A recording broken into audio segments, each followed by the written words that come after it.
10 years ago, Quint Studer recruited Beth Keane to Studer Group for her expertise in leadership and communication. A former corporate coach, Beth is now a sought-after national Studer Group speaker, providing presentations for both large and small hospitals, medical groups, and emergency rooms. Please welcome Beth Keane.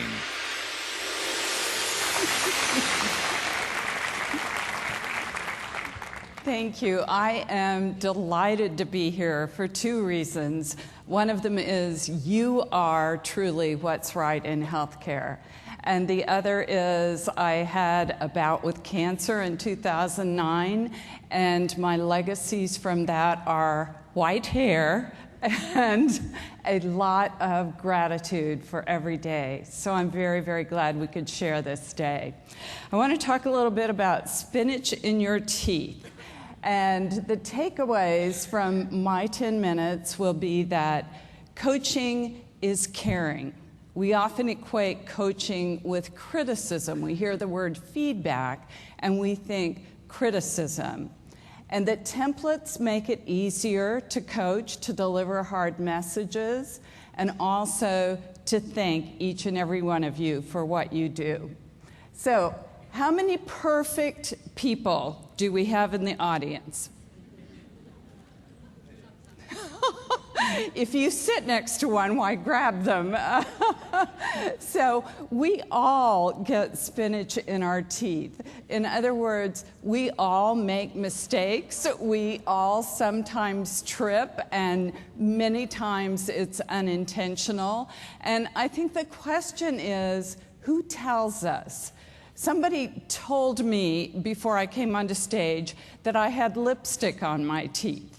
Now, who are the people that tell you, if you're a male, that your zipper's unzipped, or if you're a female, that you have lipstick on your teeth? Who are the people that tell you? Your friends, people that care about you. And yet, we do seem to have this feeling that coaching is hard, that if we deliver anything that might be construed as negative, that it won't be well received. And we have to keep this in the context of what Leah Binder talked about earlier this morning.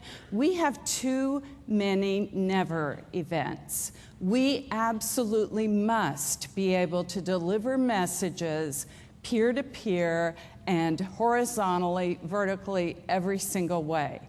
And when this really came home to me, that coaching was caring, was when I was on a flight coming into Atlanta, and I was deplaning behind this really gorgeous guy.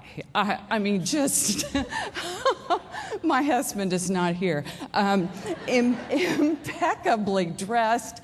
I think his shoes cost more than my car. However, attached to one of his shoes was about 3 feet of toilet paper. So I think God has a sense of humor. I am deplaning behind this guy. We go up the jetway, and I'm behind him. We go through the entire B concourse of Atlanta, and I'm behind him, down the escalator.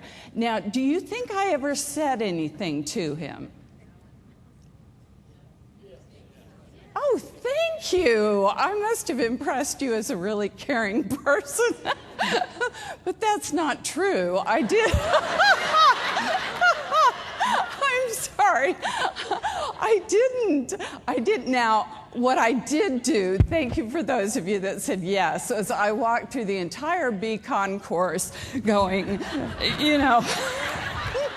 sort of in an effort to snag the toilet paper, which I never could do. But I mean, I did try, and my penance is I have to tell this story to you. And I didn't tell him because I didn't know him. And he looked intimidating to me. And I wasn't invested in his success. Now, if that had been my mother with toilet paper on her shoe, would I have told her? Absolutely. If it had been my sister, would I have told her? It's a little squishier. But, you know, it's so important that we as organizations reframe coaching as caring so that we're not afraid to give hard messages to each other. And in terms of what Bob talked about and connecting to the why, we want to remember that people who don't care don't coach. And I want to just give you a real quick template.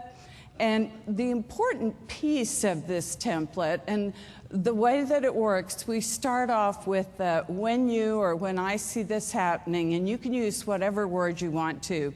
But the important piece is, this is the impact. This is the impact organizationally on our commitment to patient care, on our ability to execute our mission, and to connect to that why. So, and the big reason behind this, if I have someone at a desk talking about patients in an area where other patients can hear. Now, most of us have not only standards, but that's a violation of HIPAA. But look at the difference in impact. If I say to someone, you know, I don't want you to talk about patients where other patients can hear, it's a violation of HIPAA. Okay, well, but what if I say, our patients hear you and they assume that we talk about them? And then they become afraid to share medical information with us. And the worst scenario would be that we could have an interaction of different medicines and someone could die. Now, compare the impact. HIPAA versus dying. You know, and so we can certainly strengthen our coaching by using a template in which we connect back to that why. And we can add other pieces to it in order to kind of soften it up, sort of like a submarine sandwich to make it more tasty. We can add asking permission, why I'm talking with you. Then we have the core information. I understand that, and supplying people benefit of the doubt. Also, because we both want, and again, reestablishing that common goal and wrapping up with an affirmation, and what can I do to help? Anytime we have a hard message and we wrap up with what can I do to help, we've developed ownership with that person. So I encourage you to consider training all your people in how to have hard conversations, because they're so important. We truly have lives at stake, and we have to be able to coach each other.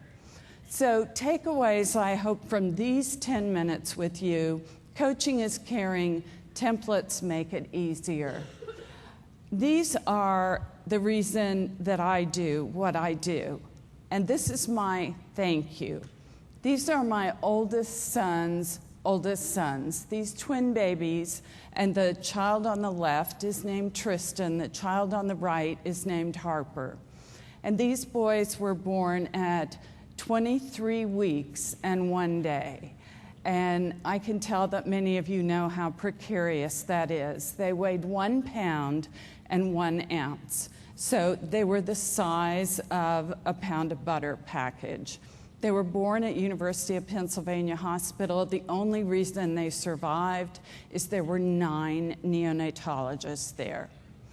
And when the kids survived a week, we as a family very foolishly thought that we were out of the woods. And on October the 9th of that year, and the kids had been living in the NICU, and so had we as a family. I was fortunate enough to be visiting my son and his wife, Wendy, when they called us from the hospital and said, you have to come to the NICU right now. And Wendy said, you know, I can't come this morning. I have a terrible cold. And they said, come now. Tristan is in really bad shape. We got to the hospital, and they had a white screen set around 2 isolettes. They'd moved the boys to the end of the NICU, and they had chairs set up in a semicircle. And they let us say goodbye to Tristan, give him a bath, disconnected life support, pass him around, and all sort of have a parting time with him. Now, the reason I share this story with you is because there were two other people there. One was Tristan's primary nurse in the NICU. She sat with us the whole 4 hours that it took Tristan to say goodbye. It was her day off. His primary physician was there the last 2 hours of his life. I know she had rounds. I know she had appointments. They didn't do anything. They were just there for us. And my thank you to you is that out of that tragedy, we have this beautiful child. Harper just turned 1, and this is because of you. And I personally want to thank you for every hard night you've put in, every time you've taken someone else's shift, every time you've extended yourself for a patient. You truly are what's right in healthcare. And I thank you for what you do from the bottom of my heart.